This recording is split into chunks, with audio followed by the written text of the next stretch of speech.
चुनाव के पहले नेता अपने आप को जनता का सबसे बड़ा हितैषी बताते हैं और जनता के सामने कई तरह के वादे करते हैं, लेकिन काम निकल जाने के बाद वो अपने वादे से मुकर जाते हैं।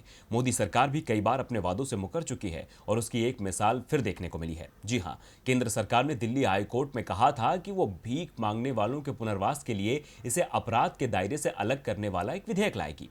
लेकिन बाद में केंद्र सरकार अपने वादे से मुकर गई और उसने कोर्ट को बताया कि उसके पास ऐसा कोई प्रस्ताव है ही नहीं। देश में एक ऐसी सरकार है जिसे गरीब, मजदूर, किसान और असहाय से कोई मतलब नहीं है। सरकार से इस बारे में कुछ पूछा जाता है तो उधर से जवाब आता है कि पता नहीं। अब आपको सरकार के एक और बेरुखी भरे रवैये की तस्वीर दिखाने जा रहे हैं। जी हाँ, इस माह लोगों से भीख मांगने से संबंधित 2 रिपोर्ट सामने आई। पहली, भारतीय रेलवे ने संकेत दिया कि वो रेलवे अधिनियम के उस प्रावधान को हटाने की योजना बना रहा है जो रेलवे पुलिस को भिखारियों को 1 साल की जेल या 2000 रुपए के जुर्माने या दोनों के दंड के साथ गिरफ्तार करने की अनुमति देता है। और दूसरी रिपोर्ट सऊदी अरब के जेद्दा से आई, जहां 450 भारतीयों को सड़क पर भीख मांगने पर हिरासत में ले लिया गया।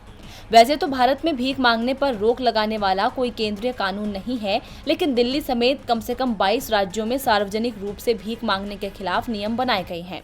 ये राज्य पुलिस को अधिकार देते हैं कि वे भिखारियों को गिरफ्तार कर उन्हें जेल या फिर डिटेंशन सेंटर भेज दें। कुछ राज्यों में भिखारियों को देखते ही भगा दिया जाता है, तो कुछ राज्यों में उन्हें निर्माण स्थलों जैसी जगहों पर मुफ्त में काम पर लगा दिया जाता है। ये नियम गरीबों को परेशान करने के लिए बनाए गए हैं। Bombay prevention of begging act 1959 में 3 से 10 साल तक हिरासत में रखने के दंड का प्रावधान है। केंद्र सरकार की वकील मोनिका अरोड़ा और वकील हर्ष आहूजा ने कहा, हम भीख मांगने को गैर आपराधिक नहीं बना रहे, इसका इरादा छोड़ दिया गया है। केंद्र सरकार ने भीख मांगने पर कोई कानून नहीं बनाया है और राज्यों के पास शक्ति है कि वे इस तरह का कदम उठा सकें।